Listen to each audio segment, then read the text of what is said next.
And to me, that's unacceptable. But today is not about those failed politicians. It's about the men and women who actually carried the weight of defending this nation, those who answered the call, served with honor, sacrificed without ever asking for recognition. And our next guest is one of those great men. Ed Gallrein is a fifth-generation Kentucky farmer. He's been in family farming. His family's been in farming for over 100 years. 3 decades as a Navy SEAL, which is incredible, and one of the few to earn an Army Ranger qualification. He has 2 prestigious Presidential Unit citations, 4 Bronze Stars, and the only Navy SEAL to earn the Army Combat Parachutist Badge. Unbelievable. And he continues to serve us today by leading a nonprofit that supports veterans and their families. So, without any further delay, I'd like to introduce Ed Gallrein.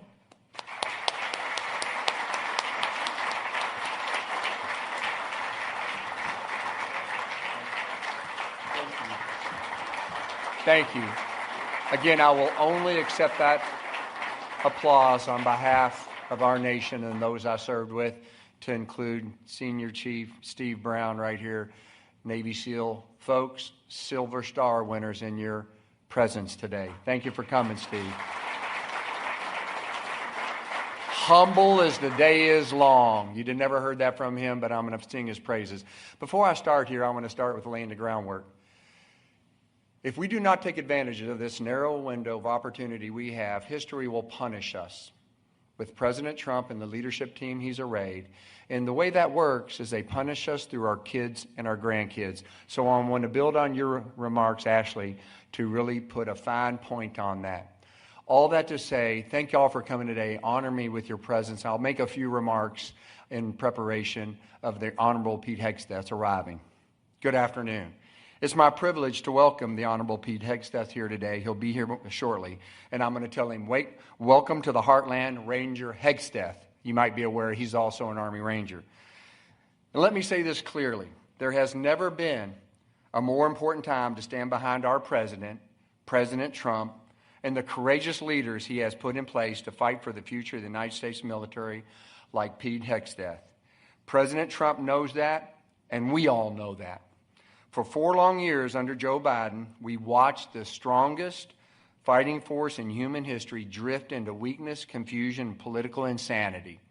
I spent my career in uniform, conducting sensitive activities and operations around the globe, from Panama to the Persian Gulf and other areas I can never mention due to their secretive nature, including long hours and direct communications with the highest levels of U.S. military leadership, because the stakes were high as they are now. And that included the President's White House Situation Room, and where decisions carried life and death consequences. I led men in combat. I lost teammates.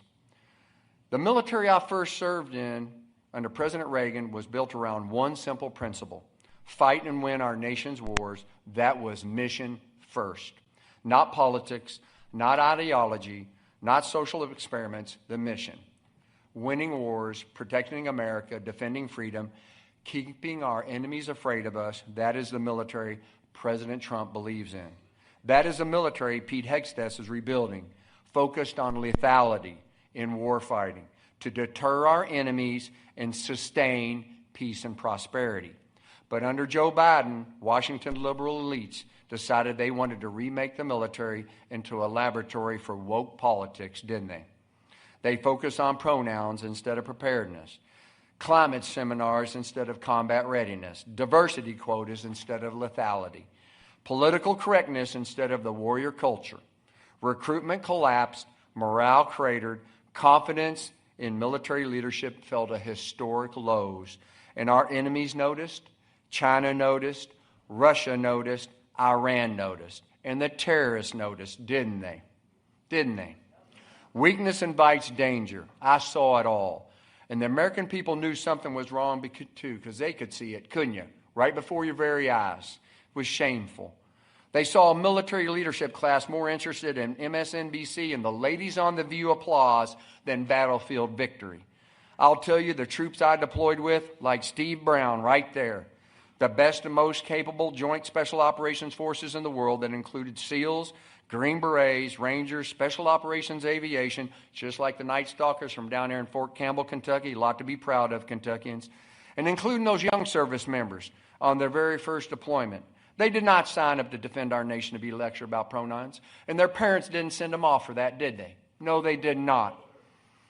They signed up to fight and defend this nation and our families, didn't they? God bless them. And they deserve better than what Joe Biden and the liberal elites gave them. So readiness, retention, and recruiting plummeted it, and our enemies were on the march, weren't they? Right before our very eyes. That is why so many veterans, active duty troops, and military families turned to President Trump. They were desperate for a commander-in-chief willing to stand up and say enough against all odds, didn't they? How many times they tried to kill him? 3? How many times they indicted him? You're going to use all your fingers and toes, aren't you? At least I do. You know, I struggled in school. Okay. They were desperate. Enough is enough. Pete Hegseth was one of those courageous leaders too, wasn't he? Before he ever stepped into the Pentagon, Pete was fighting this battle publicly when it was unpopular to do so. I have his book long before this election, The War on Warriors, right? God bless him for publishing that and exposing that. You better believe they were coming after us. He spoke for the war fighters. He spoke for the troops. He spoke for the combat veterans who were sick and tired of watching politicians weaken the greatest military on earth and encourage our enemies to be emboldened. And he paid a price for it. But real leaders don't back down when pressure comes, do they? No. They lean into it. That is exactly why President Trump put Pete Hegseth in the lead at the Pentagon. Think about where we are in history right now. And you're having the Secretary of War coming here to little old Kentucky to see you today. Is that something? That's something to be proud of. That reflects on you. I can't take credit for that. That reflects on you. I mean, there's few folks more busier than they miss like the day before Christmas for Santa Claus. He's flat dadgum busy, isn't he, with everything he's got going on. Because President Trump knows the difference between a bureaucrat and a warfighter, and he picked a warfighter and picked Hegseth. Together they're doing what the political class said couldn't be done. They are rebuilding the strength, confidence, and warrior ethos of our armed forces, bear with me on this, from the inside out. Got that? The inside out. That's culture. Because military strength starts with a culture, a warrior culture. You cannot deter our enemies if your troops are distracted by politics. You cannot project strength if retention and recruiting is collapsing. And President Trump understands something the political class never will. Peace comes through strengths, just as President Reagan knew, didn't he? Didn't he? We're seeing the same contours, aren't we? Not apologies, not weakness, not decline, strength. That is President Trump's vision for global peace and prosperity. And every American that loves this nation should stand behind it. I learned about strength the hard way. I learned it in operations where every decision mattered. I learned it from senior enlisted leaders who taught me what real leadership looked like Senior Chief Steve Brown right there. The kind that does not come from a briefing room or a book, but it comes from being the first one out the door and the last one back in. I've seen what happens when America is strong. I've seen what happens when America is weak and it hesitates. I've served alongside extraordinary Americans who carried the weight of this country on their backs without asking for any recognition. God bless them and their families. Men who repeatedly miss birthdays, anniversaries, holidays, and more to serve our nation without fanfare. They didn't join to be social media celebrities. Men who came home changed forever. Some who never came home at all. Too many. I think about them every day. I think about the families who got that fateful knock on their door. People many times ask me, Ed, what's the hardest thing you ever did? Navy SEAL training, Ranger training? No, it was not. It was to put on my dress uniform with the chaplain and be the face of the worst day of the life of those parents. I hope y'all got that back here. I think about those families every day. It'll sear your soul when you live that world. I think about the kids growing up with that folded flag on the mantle. Every medal I received, whether it was my 4 Bronze Stars or any other recognition, belongs just as much to the men beside me as it does to me. I can't take credit for that whatsoever. No, I cannot. Because in the military, nothing is accomplished as known. Teamwork is the center of gravity. And one thing every combat understands is this: the world is dangerous, evil is real, and weakness gets people killed. I've seen evil up close. I've looked it in the eye through the front sight of a rifle in combat. I can tell you the only language evil understands is strength. They don't care about social media tweets or posts. That is why President Trump's vision for the strongest military in the world is not a campaign slogan. It's a matter of our nation's survival, and it puts deterrence back on the table so we don't have to have hostilities. And today, that's right, he knows that. And today, under President Trump, Pete Hegseth, we're finally moving back in the right direction, aren't we? We're restoring standards based on warfighting, restoring accountability and performance and leadership, restoring deterrence for peace and prosperity, just like President Reagan did, correct? Restoring pride and service. Have you seen the retention and recruiting is skyrocketing? Parents are glad to be taking them youngins down there to join, aren't they? We are telling young Americans once again that the military is not a social club. It is not a political activist organization. It is a warrior institution dedicated to defending the United States of America based on a long tradition. That matters. Because the young Marines standing post tonight, it matters. The pilots flying missions all around the world, it matters. The Army Rangers deployed overseas with other troops, it matters. The ships at sea with sailors, it matters. The special operators hunting terrorists in places we can never talk about doing what our nation asks, it matters. And it matters to their families too, doesn't it?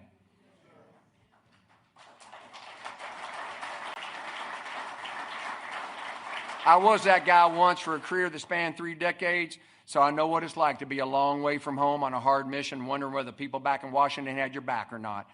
Those folks we just talked about deserve a commander-in-chief who has their back and leaders they can trust. They have them in Donald Trump, and they have them in Pete Hegseth, don't they? Not political distractions dreamed up by bureaucrats in Washington or people that are hung up on doing social media tweets. I believe in something else. America still produces the greatest fighting men and women in the world because of their parents and their grandparents. Have I got that right? We have not lost that spirit. It is there, and you epitomize that being here today. You see it in the next young generation, patriots stepping forward to serve in record numbers. You see it in veterans across the country who still believe America's worth fighting for. And that is why I am running, to be a champion for them and their families in Washington, D.C. I came home from wars, and I looked at Washington and the misrepresentation of our values, and I said, somebody's got to do something. It just won't be me. For the same reason I joined in 1983. There was no books or movies about SEALs. There was no bonus to join. I never met a SEAL. But by golly, if one farm boy from Kentucky was going to make a difference, then that's the way I was going to do it. I was 26 years old. I wasn't 19 out of high school. I wasn't 22 out of college. I was full grown from a dairy farm. Politicians up there who never carried a rifle in combat make decisions about young Americans who would, and that's not acceptable. Because leadership matters, culture matters, courage at the top matters, and that's why President Trump's leadership matters. That's why Pete Hegseth's leadership matters. It sends a message to our enemies. America's done apologizing for its strength. America's done weakening itself from within. America's done putting politics ahead of national security. Under President Trump, we're rebuilding fighting strength, and we are returning the principles that made our nation the most feared and respected force on earth to maintain peace and prosperity. So Pete Hegseth, I want to thank you for coming today, your courageous leadership. Thank you for carrying out President Trump's vision for the strongest military this world's ever seen. Thank you for your willingness to fight for our men and women in uniform and their families. And thank you for helping restore pride, strength, and confidence in the United States military. And to everyone here today, thank you for believing in this nation. You're patriots. I'm going to tell you, Steve will tell you, SEAL Team 6, Area 51, that's not the secret weapon. You are. You patriots are the secret weapon of this great nation. Thank you for what you do. For standing with President Trump, Pete Hegseth, as we lead our nation back to prominence. God bless our troops. God bless our veterans. God bless our families. And continue to God bless America. Thank you for coming today. Thank you for coming today.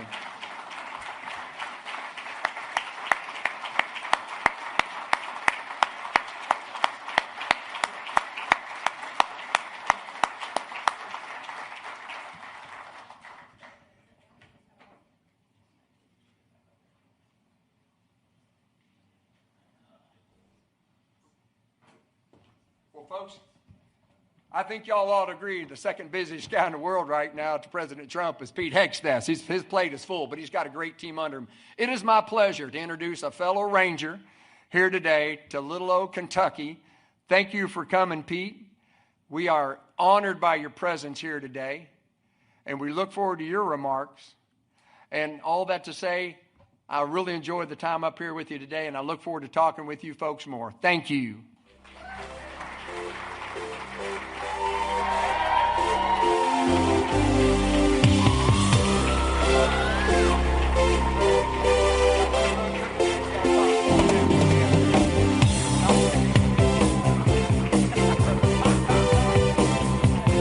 How we doing, folks? How we doing?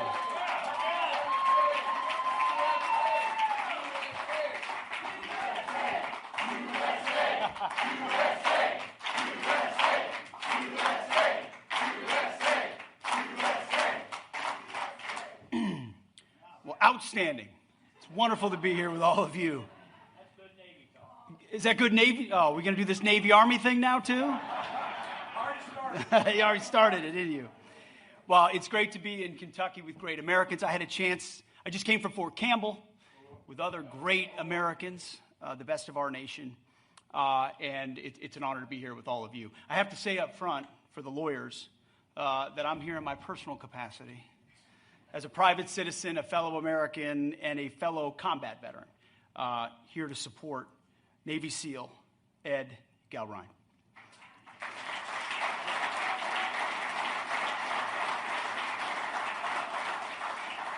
Now, I'll admit, as an Army guy, we're supposed to try to give Navy SEALs a hard time, but Ed was not only a leader in SEAL Team 6, but also Ranger qualified, which feels just a bit excessive, unnecessary. By the way, you got one thing wrong. I'm not Ranger qualified. You are. So I'm just an Army infantryman. You got me on every level. And we're so grateful for your service. But the truth is, that combination tells us a lot about Ed. This is not a guy who chased comfort. This is a man who volunteered for the hardest assignments, surrounds himself with warriors, and led from the front when the stakes were life and death. And trust me, men don't follow you in those environments because you have good talking points. They follow you because you've earned their trust. They follow you because you perform under pressure. They follow you when things get dangerous and chaotic. You move toward the mission instead of away from it. And America desperately needs even more of that leadership right now. Now, I do have to say this. I had a chance to look over Ed's military record, and it's quite impressive. Multiple Bronze Stars, 2 presidential unit citations. I had a chance to give one to the USS Ford, returning just a couple days ago. They're rare. It's the Navy Cross of unit citations. It's impressive. But unlike politicians in Washington, you don't get those for podcasting or pontificating. And you don't get medals like that for explaining why everybody else is wrong. You earn them through leadership and through sacrifice and performance under pressure. All of that matters. Because America is starving for those types of leaders. And after spending years around soldiers and Marines and SEALs and Rangers and medics and airmen and infantrymen, you learn something really quickly from the best of America. There's a massive difference between those who talk about leadership and people who actually lead.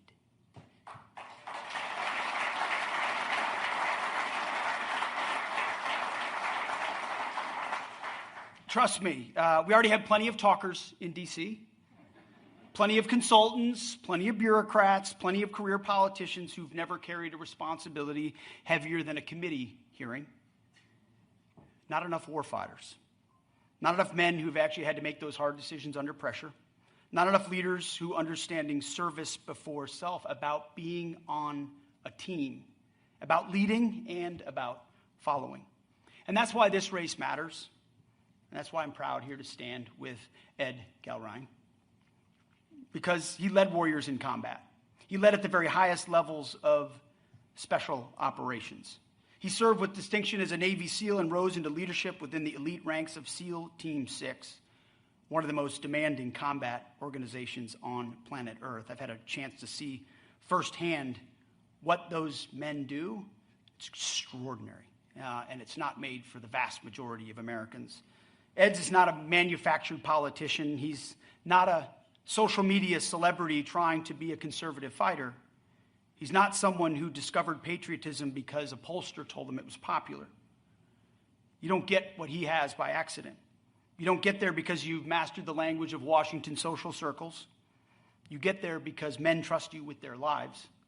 You get there because when things get dangerous and chaotic, you move toward the mission instead of away from it. And right now, America needs that kind of leadership right alongside President Trump. President Trump needs those kinds of reinforcements.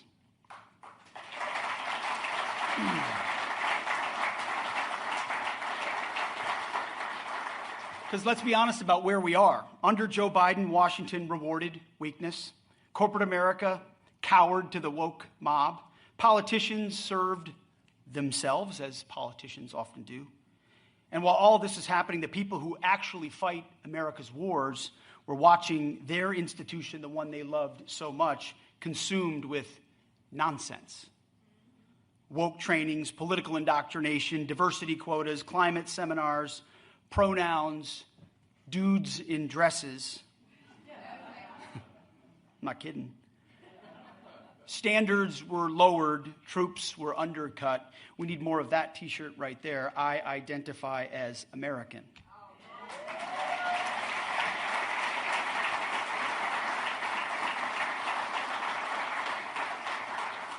Americans watched our military become more concerned with not offending activists than preparing warriors to win wars.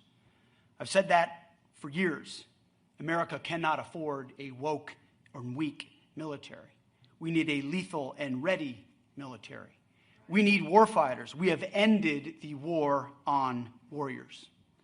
President Trump told me when he first offered me this job, he said, "Pete, you're going to have to be tough as shit." Sorry. He did. You ready?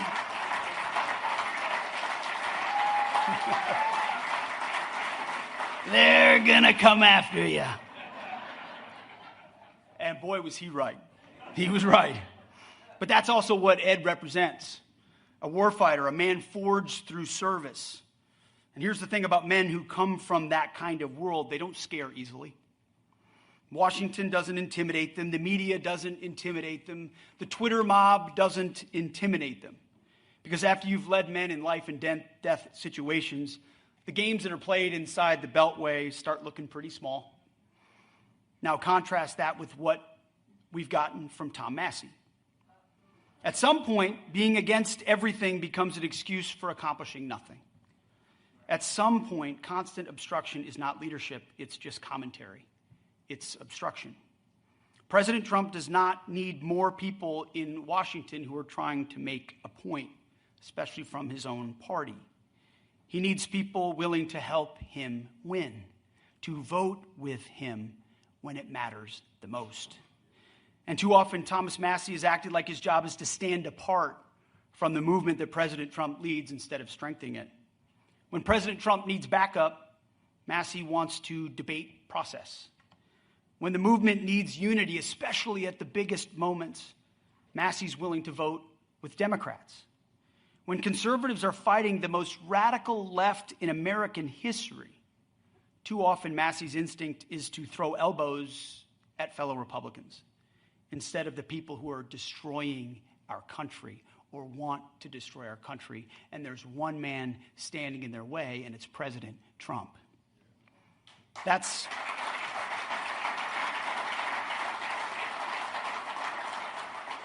And President Trump needs reinforcements.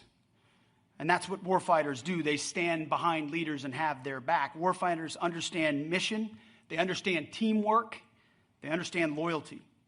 And they understand that in the middle of a fight, you don't weaken your own side. You advance to the objective.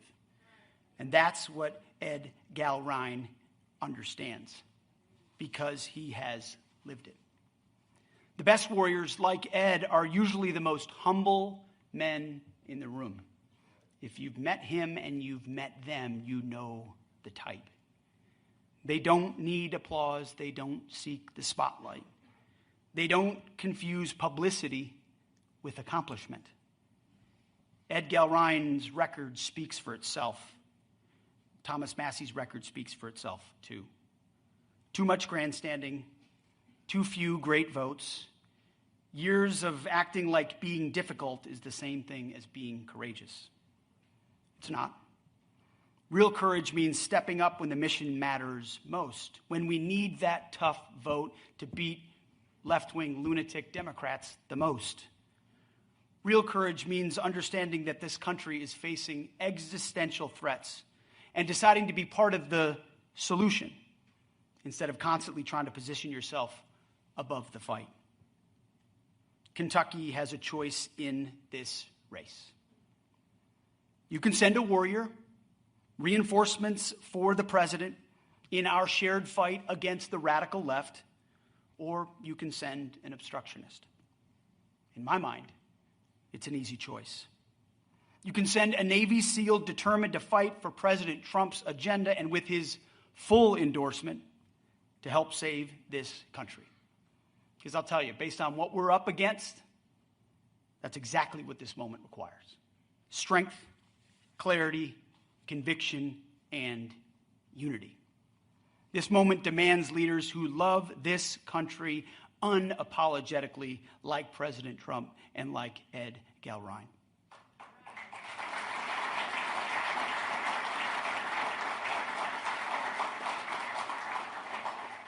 Leaders who believe America is worth defending. Leaders who understand peace comes through strength. Not apologies, not weakness, not surrender. And leaders who stand with President Trump. In the military and in the past few years, I've had the chance in the front line to see courage under pressure, to see sacrifice, to see brotherhood, and that spirit still exists in this great country. It's incredible to watch the best of our country, the real 1%, do their job every single day on behalf of us with no desire for the spotlight. It is still very much alive. Don't look to Washington to it for the most part. Look to our country and to our formations. But now America needs to bring more of that same spirit into the halls of Congress. Now is not the time to sit on the sidelines. President Trump is leading the fight to restore American greatness. I have a chance to see it every single day. And what he needs and what he deserves, he needs reinforcements. He needs to bolster our ranks, not obstructionism. He has enough obstruction from Democrats. We need reinforcement from Republicans. And that fight requires a Congress full of warriors, including Ed. This one, ladies and gentlemen, is a no-brainer.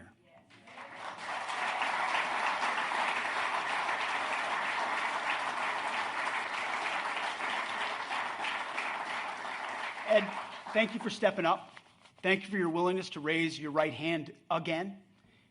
You did, knowing and understanding what you did in the military, you could have hung it up and done anything you want. Instead, you're deciding to get back into the arena. That says a lot about you in the toughest of races. It says a lot about you. You are badly needed. So good luck, Godspeed. God bless Kentucky and our great republic. Thank you very much. Thank you.